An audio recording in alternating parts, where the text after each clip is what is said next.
Hey, this is Big Los, and we're back for another campaign of Neverwinter Nights 2.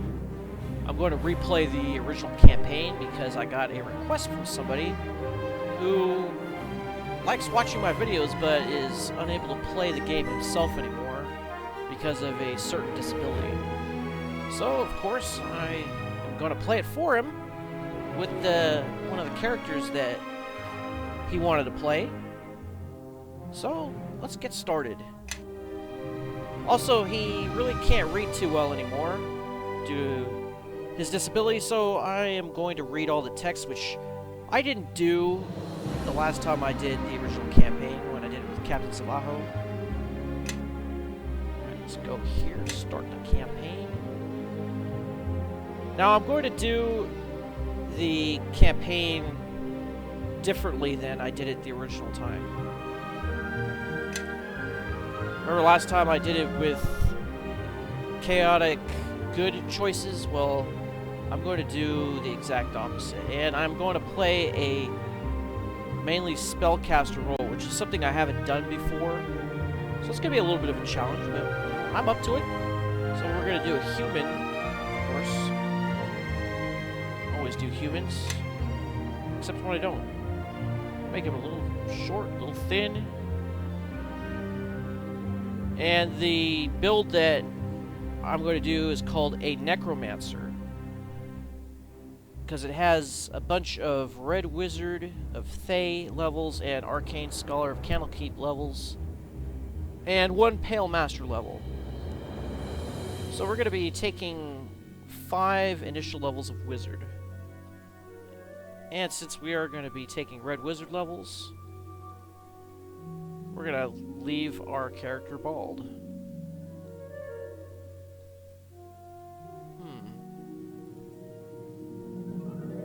Yes. Yes, this'll be interesting. An African-looking Thayan. Well, I've never heard that you can't have a Thayan with darker skin. Why not? You know, let's mix it up a little bit, sure. These down here don't do anything. Alright. So we're going to take our first wizard level. And the build calls for neutral evil. The deity is Velsharoon, because Velsharoon has the same alignment as our character, and the portfolio is necromancy, so we're a necromancer. Makes perfect sense. Okay.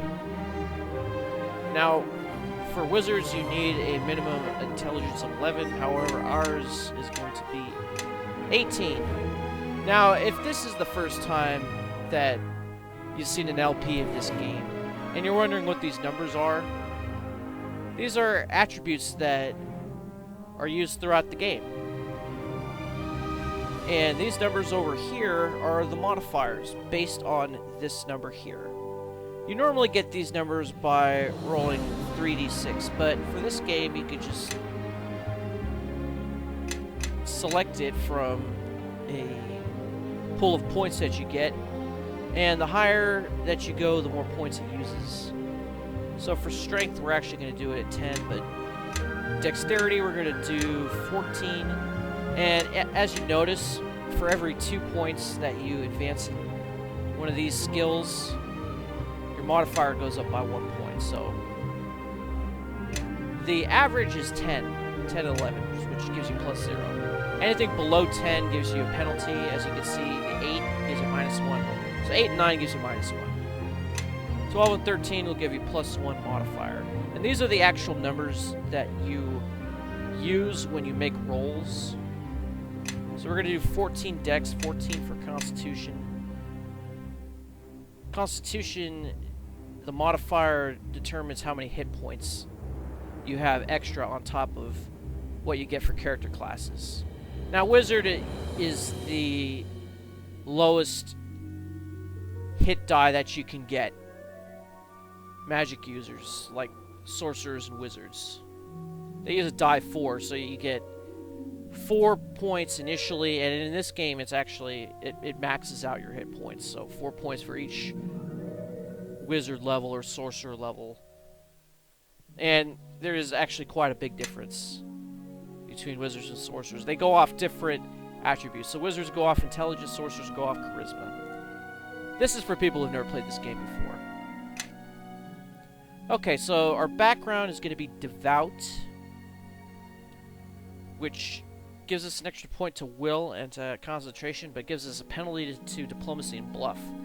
And according to this, we're not taking any conversation skills at all, which I believe is a mistake, but I'm just going to follow the build like it says. Okay, now we are not going to do these class packages. I'm not interested in this. We're going to do total customization, which means that we're going to assign the points and the feats ourselves. And if you've watched my previous Let's Plays, I always do that. So we're going to put 4 points in the concentration. This helps when you're casting spells in the middle of combat and you have like an enemy next to you attacking you. You can roll a concentration check so you don't lose the spell that you're casting. And this build calls for heal, and we're actually going to be putting points into heal almost every other level until we get some prestige classes. That way we can use healing kits on ourselves and our party members. And nothing for listen. That's going to be another skill that we're going to be picking later. And we're actually not going to be starting to invest heavily into that until we start picking red wizard levels, according to this. Okay, we're going to do 4 points into lore. This allows us to identify unknown items without having to cast the identify spell, which is a spell slot which could be used for something else. Then we're going to do spellcraft. Spellcraft is useful because it allows you to determine what spells the enemy is casting in battle. You also get some bonuses. I think for every 5 ranks, it says here you get a +1 bonus for every 5 ranks to all saving throws against spells. So that's actually kind of useful. It also says here a specialist wizard gets a +2 bonus when dealing with the spell from his specialized school. So our specialized school is necromancy. Like I said before, we're going to be a necromancer. Okay, and then we're going to be putting 2 into spot, 2 into tumble, and then 2 into use magic device. Actually, all of these conversation skills are not class skills, so we would be spending 2 skill points for 1 rank. Now, each number is called a rank. These are skill points. So the skills that are in blue, those are your class skills. So you can spend 1 skill point per rank. If they're not in blue, then it costs 2 points per rank. But if you have a feat called Able Learner, then you can spend 1 point per rank for any of these. And that's why that's an important feat to have. But according to this, we're not going to be picking it. But a lot of my previous builds, we do use it quite a bit. Okay, so our 2 feats are going to be skill focus concentration. That's going to give 2 extra points for our concentration checks. Should be down here somewhere. I think I passed it. There it is. And our next feat is spellcasting prodigy. That's a background feat, so that's at the bottom here.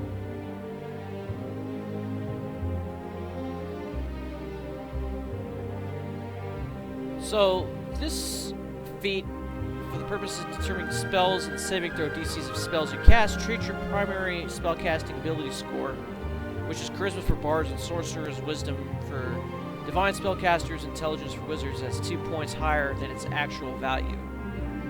If you have more than one spellcasting class, the bonus applies to all of those classes, so that's pretty good. However, we're only going to be using it for arcane spells.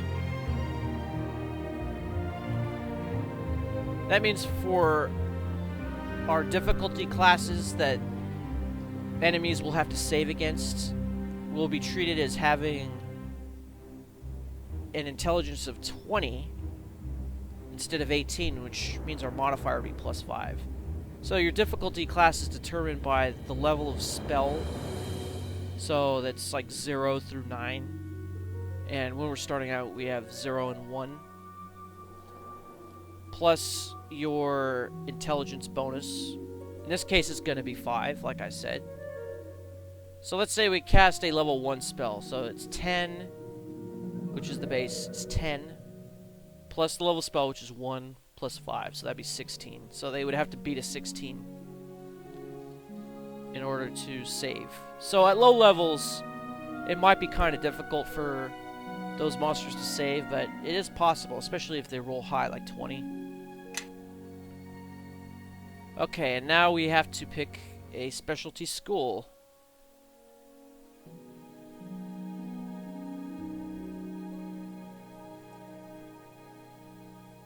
Now it says here that we're not going to be picking a school, but I guess we could pick Necromancy. I think we're going to have to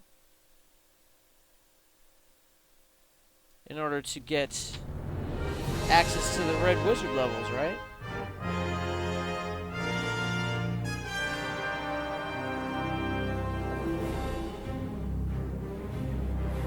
I mean, it doesn't really say, but I might just do it just because. Alright. This means that we won't be able to cast any divination spells. So each spell comes from a special school. Now, if you are a general wizard, you don't have any prohibited schools. So if you're Necromancer, you can't cast any divination. If you're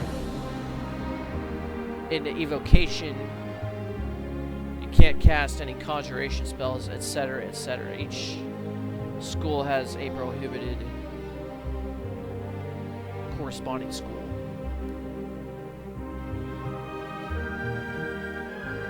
Now the point in specializing is I think you get more spells in that school per day. Yeah, see, a specialist loses access to one school but casts more spells per day, so that it is kind of useful. All right, so we're gonna pick that Necromancer. Okay, now we get 8 spells that we're gonna pick. So, like I've done before, I like to mix it up with some good buff spells, so like Mage Armor, Shield, and some offensive spells like, oh, Burning Hands is a good one, Grease. I think Magic Missile is required. Sleep is a good one. We got 2 left. Shocking Grasp is another one. Let's see. Maybe Protection from Alignment, so we would have a +2 bonus versus, let's say, evil characters if we do Protection from Evil.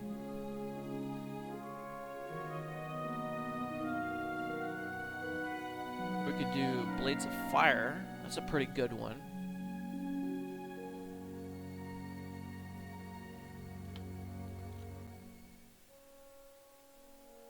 Or we could do this. This is a debuff spell, Ray of Enfeeblement. Target creature takes 1d6 + 1 strength damage per 2 caster levels. To a maximum of 1d6 + 5.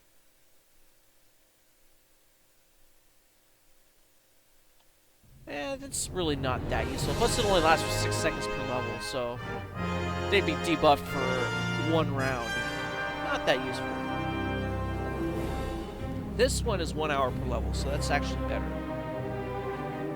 Magic weapon is an hour for level. I don't know. Let's do that one. That's a pretty good mix. Okay, and then it says we are... Oh yeah, I was looking in the wrong spot. We were supposed to take Necromancy. Okay, so I'm glad I did that.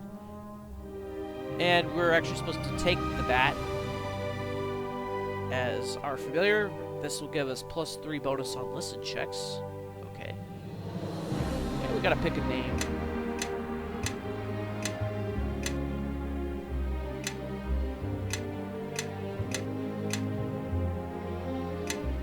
I can't really think of a good name. I don't think these are good names either.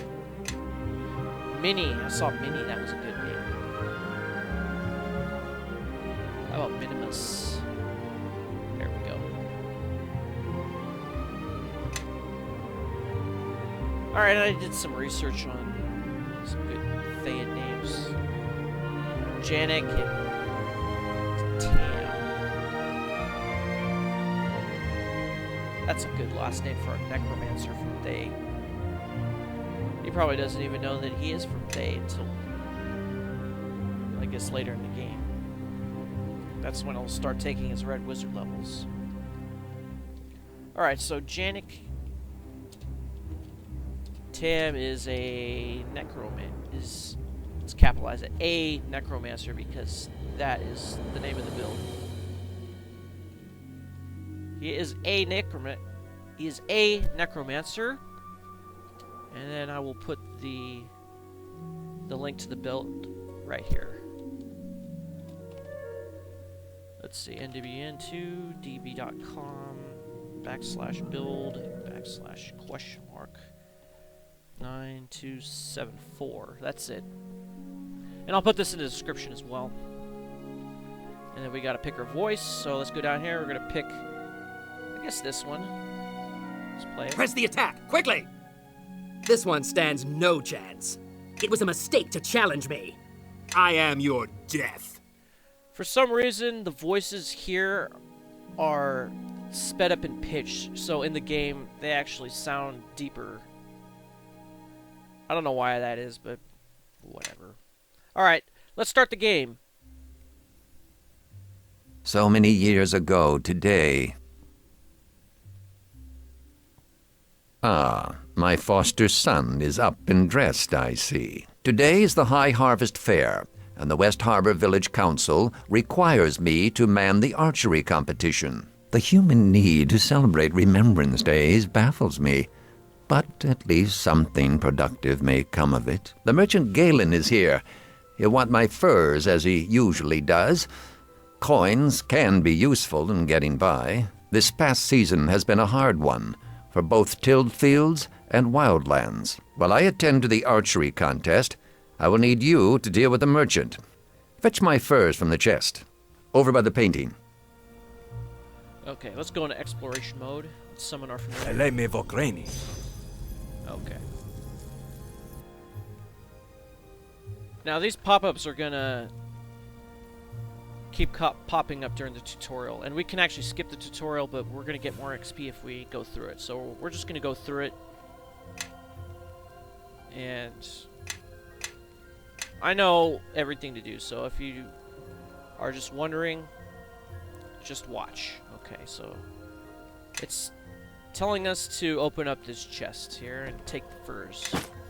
Okay, now that we've got the furs, it's telling us to go back and talk to Dagon. So let's do that. Good. I see you have the furs. Galen has probably set up his tent on the village green. He'll be enjoying the fair with the rest of the townsfolk. Last season, I asked him to bring a duskwood bow to trade.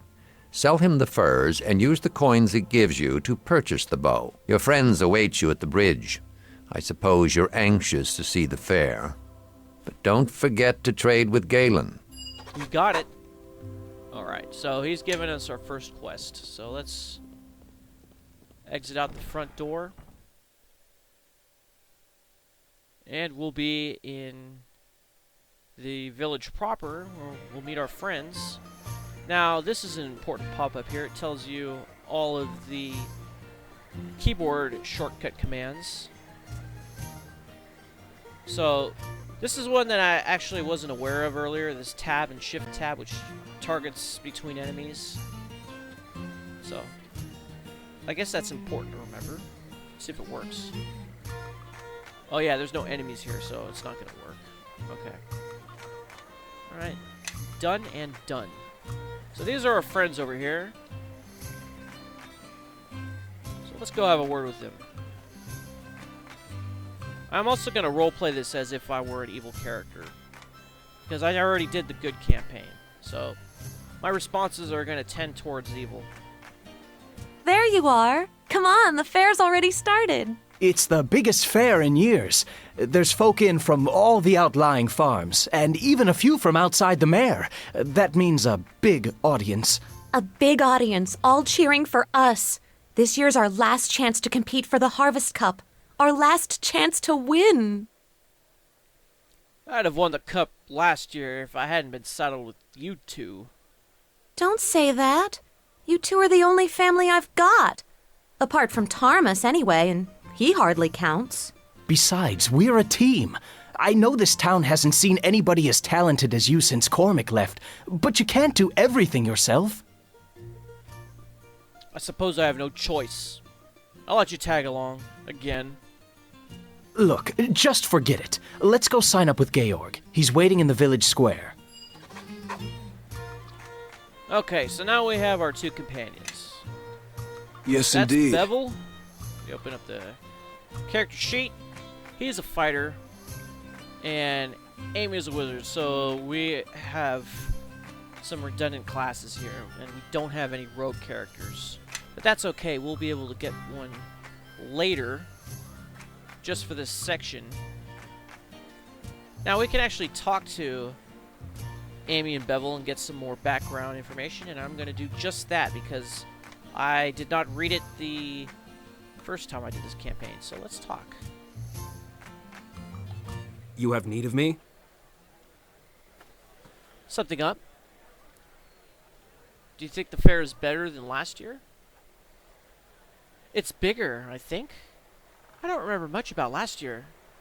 Not after I let you and Bevel buy me all that harvest meat, anyway. Once you finished your apprenticeship, what do you think you'll do? Tarmus has a book in his library, Volo's Guide to the Realms. There's a picture in it. A woman in traveler's garb, with daggers on her hip, trinkets, and scroll cases hanging from her belt, and a book and quill in hand. She wouldn't fit in around here, but I've always admired her, wandering the realms with a spellbook and a quill, recording what she sees. Then retire to a place like Candlekeep, writing books and telling stories to kids. I'd be happy with that.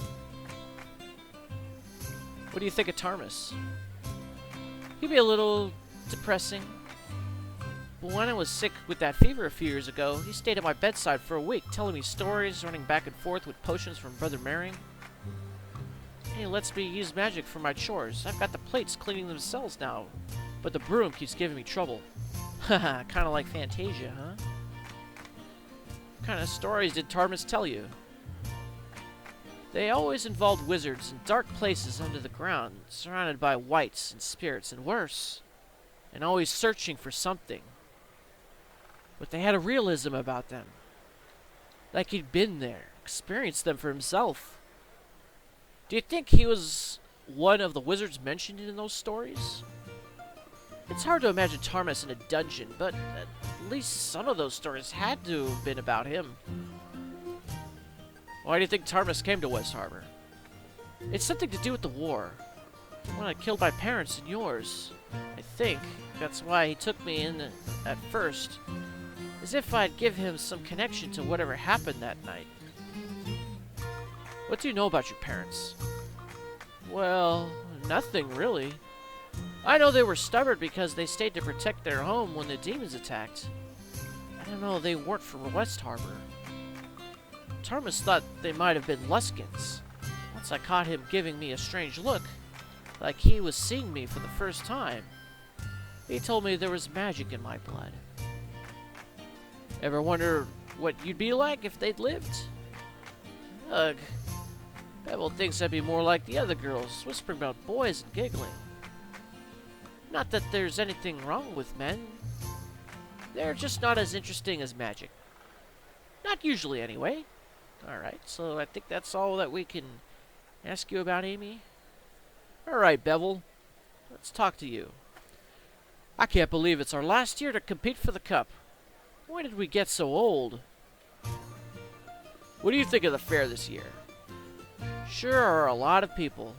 At least 100, I'd say. Maybe more if you count all the kids. Where'd all these kids come from, anyway? It was like just a few seasons ago when you and me and Amy were chasing about, getting underfoot. Remember how angry Tarmus would get? Now he's got a whole new brood to complain about. Think you'll ever leave West Harbor? Sure. I mean, maybe a season in the wilds hunting for treasure with you and Amy. As long as we get back in time for the harvest. Wouldn't want to miss the fair and all. How's your family been? Mom's always well. I don't know when she finds time to sleep, though. She looks after 7 kids on a farm. Plus, she helped organize the fair. And she's running the Tourney of Talent besides. From what I've seen, she doesn't let you sleep either. Well, I just do what a son should. With father dead and Lorne gone, who else does she have? The others are too young. Sometimes I wish I was more like you. I mean, let's face it, you don't have much of a conscience. But I'm not. And I can't leave my mother to fend for herself, even if it means I don't get to have much fun. Still enjoying your militia training? I don't regret joining, if that's what you mean, even though Tarmus thinks the militia has made me even dumber than I was in the first place. But Georg says I'm getting better with a blade, and I beat Webb Mossfeld on the practice field the other day. There's something about drilling together as a team, a dozen men fighting as one. You can lose yourself, but you gain something more. Okay, never mind, let's get back to the fair and get on with the game. Okay, so we've got enough background information on these two. We might get a little bit more later, but now we have another cutscene ahead of us, so let's go watch it. And the blight. You're sure it's spreading, Orlin? It's no blight, Georg. It's something else. There's no mold, no rot. It's like the crops don't want to grow. Like they haven't the guts to up and face the sun. What do the druids say? Well, it's just a rub, Georg. There's no druids to be found, not head nor heel. It used to be they'd warned me of troubles, long before I noticed the signs myself. But this time, rot and silence. You think we ought to say something? Everyone's gathered for the fair, even from the outlying farms. No. They ought to be free from cares, at least for a day. We'll go round tomorrow. Talk to the households one by one. Right you are, Georg. Tomorrow, then. Aha! I've been wondering when I'd see the three of you. Last year to compete, isn't that right? Only for Bevel and me. Better make it count, then. Another victory speech from that muttonhead of a Mossfeld, and I think there'll be a riot. Rules are the same as ever. Win 3 of the 4 events, and you win the Harvest Cup. Win all 4, and the village council grants you a special prize. And nobody's done that since old Cormac. Cormac. I remember him, vaguely.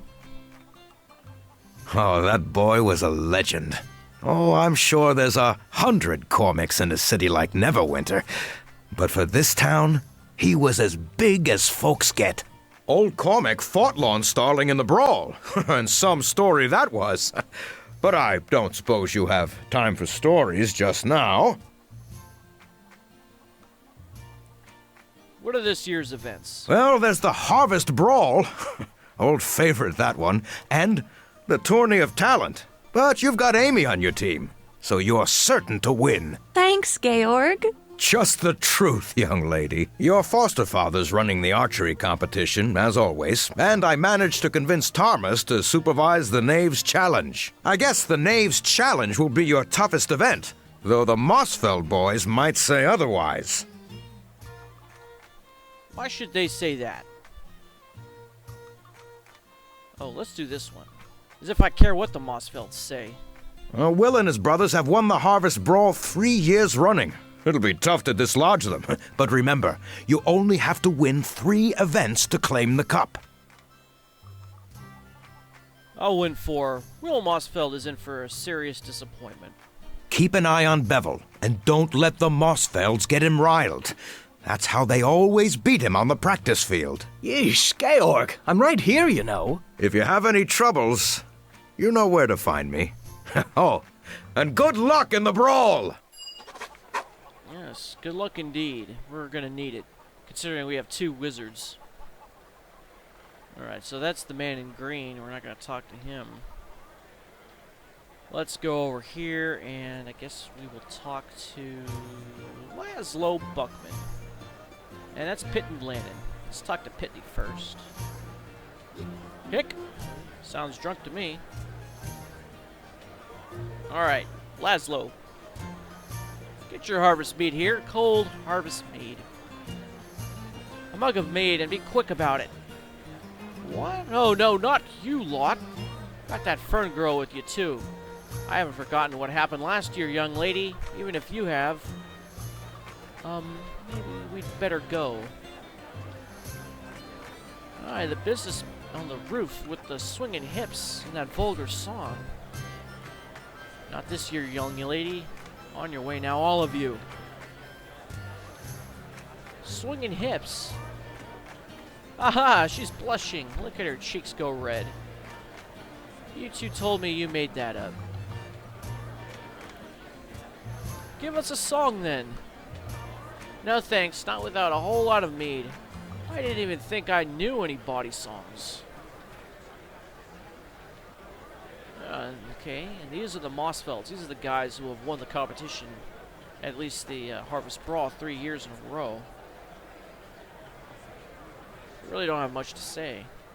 Back off. Don't like folk touching me. Hey, look here, brothers. This one plans to win the brawl. Aha!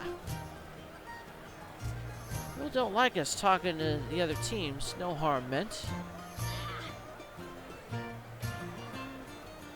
And this is Brother Marion. Let's talk to him. The Morning Lord grants a fine day, even for a brawl. He likes you, Harborman, I think. And we'll do lore check. They do say he has a sense of humor.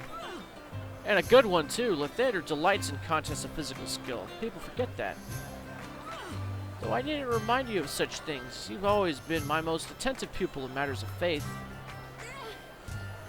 I guess that's because I'm devout. Why are you running the Harvest Brawl? In truth, I volunteered. Otherwise, I'd be racing from the church at every bout, mending cuts and setting bones to right. Better that I'm on hand to do Lathander's work and to see that all is fought in fairness. Have there been any injuries already? A few scrapes and broken bones, mostly at the hands of the Mossfelds. Poor Garth Lannon is but a wisp of a boy, but still he insisted upon facing Lance twice his size in the ring. Broken bones are easily mended by the Morning Lord's grace, not so for broken pride. How are you enjoying the fair? The Morning Lord sets us upon strange paths. Before I came to West Harbor, I never imagined I'd be mending broken ribs on High Harvest Day. Don't other villages celebrate with a Harvest Brawl? I'm not sure the Harvest Brawl is observed in any other villages, though a Harvest Ball is certainly common enough. I suspect that some enterprising harborman found the one better suited to the local tastes than the other. Indeed. I'm in the mood for some brawling right now. Practice a bit first. There are practice dummies just over there. Once you've finished off a dummy, I'll send you into the ring. And you'll need to arm yourself with a training club. I've left several clubs in the barrel here next to me. Alright, so let's grab our clubs. And this is telling us to equip the weapons now, so we're gonna have to... Alright, yeah, we know how to attack. Yeah. Let's give the rest of these to our other party members. Equip. Alright. Everybody has a club now. Let's go beat up a dummy. Yeah!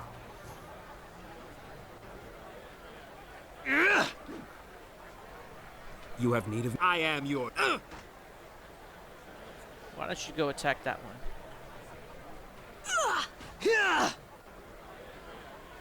Oops. That's not what I wanted. Alright, there is our journal. Now we can talk to Brother Mary again. The Landon twins and their eldest sister will be your first opponents today. Before we start, I'll go over the rules. Yes, go ahead. As always, I expect a clean fight. Melee attacks only, no arrows or magic. You may fight barehanded, or you may arm yourself with a training club. The choice is yours. So, we get disqualified if we use magic, huh? That sucks. And finally, no bets. What? No bets? The Harvest Fair is an act of worship, Janak. A prayer of thanks to Shantia and to all the gods. The events must be fair and just. Spectators are allowed to bet, it's true. But never competitors. That would tempt unfair arrangements. You can see that, I'm sure. If we do an intelligence check, not all the gods object to a good bet. What of Smiling Timora? I suppose that's true. Lady Luck could hardly object to a bet, but even she would want that bear to be fair, or that bet to be fair. And if the fighters themselves are betting, how can we be sure that one hasn't made a secret arrangement with the other? No, if you wish to compete, you must follow the rules. I'm sorry. It seems I have no other choice. Let Thander's strength be with you then. Okay, so this is our first bout that we're gonna fight. So we get to fight these, I guess they're sisters, right? They're a bunch of girls we're gonna be fighting. No, it's a girl with two brothers, okay. Alright, let's see if we can win. Bust them up! Get them! And she's saying charge. Alright, so Yes, we've indeed. focused on one of them. One of them's down. Let's focus on another one. I will do what I can. We won't split our attacks.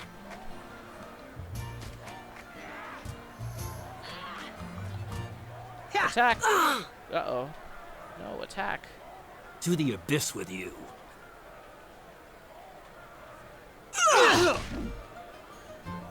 Back off, I yield. I am Alright, your let's get- death. Let's get him now. On your guard. Foes approach. Gods destroy you!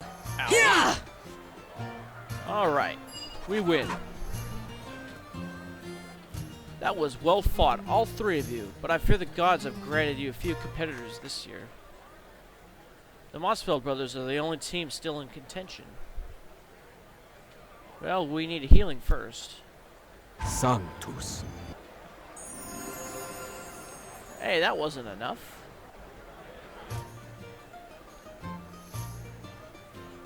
Yeah, we need some more healing. Sanctus. And we'll talk to the Mossfells before we're ready to fight them. First, let's see how much XP we got from that. We got 50 XP for that. Okay, so that's not bad.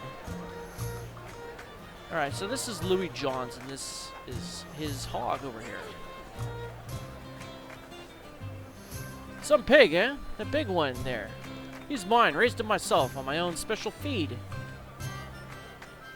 Must be some feed, huh? What, did it have, like, growth hormones and antibiotics in it? And we have a trapped wood pile over here. Which means we're gonna need some sort of rogue to disarm it. We can't do it right now. And we are kind of running up on time, so I guess we'll do the Tourney of Talent, and then we'll call it an episode. Alright, so here's Retta Starling. This is Bevel's mom. Quick, quick! They're all waiting for you, dear. Waiting for me? Of course! Juggling and puppetry are well and good, but the children want to see magic, and so do I. Are you ready for this, Amy? The pixies in my stomach say no, but it's just kids watching, right? Don't worry, everyone else will gather once you start. Serves me right for wanting a big audience. Well, don't be nervous. Okay. So, this is going to tell us what to cast. So we already know what to cast, which is this summon creature spell. Yenpei ye koroi. Alright. Next you'll cast an enlarged person spell on Bevel. Okay, easy enough. Tus Lycan Frozan. And there he is. Yay! And now it's saying cast, all that's left is the grand finish. Cast a ray of frost or an acid splash on that old barrel. It's a rotten old thing, and it ought to break quick enough. And as you can see, if you enlarge somebody, it increases their strength and increases the damage they do because of that. But it decreases their armor class with the size penalty, and also decreases their dex, which also decreases armor class. And it increases your attack bonus. So I think it actually cancels out. The increase in strength increases your attack, but you get an attack decrease due to size, so it's basically the same. So let's cast Acid Splash on this barrel. Dabra. Alright.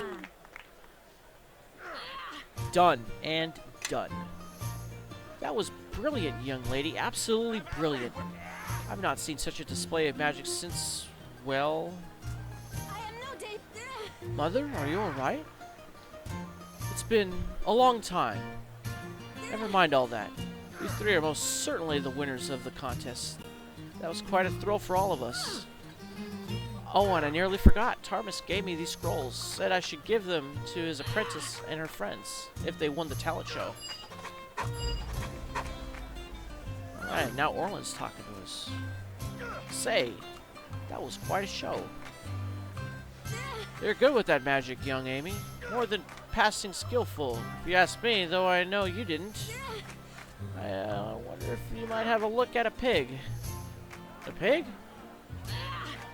Alright, that great hulking brute of Louis Jones's. His prize pig, he calls it, but I call it a trick. A cheat! Never seen that hog before, and I have an eye for hogs, as folk will tell you. I say he's been magicked and sorcelled, but I can't prove it myself. We'll do it if Amy's willing. Give my magical opinion? Of course. I mean, it's probably some sort of transmutation. I'd love to see how they did it. You know I could count on you, being a godly sort and all. The Earth Mother blesses little contests like this one. Leastways, I like to think she does. Louis' pig is the big fella. Down the end. If you find any magic on him, come back and tell me. Straight away. Alright, so now we have a bonus quest, which we will go do in the next episode. And we will do it different than when we did it before. So I wonder what we'll get this time. Could it be something better than the pork jerky that we'd get? Find out next time. This is Big Low signing off. Thanks for watching. I'll see you next time, man. Tango with ya.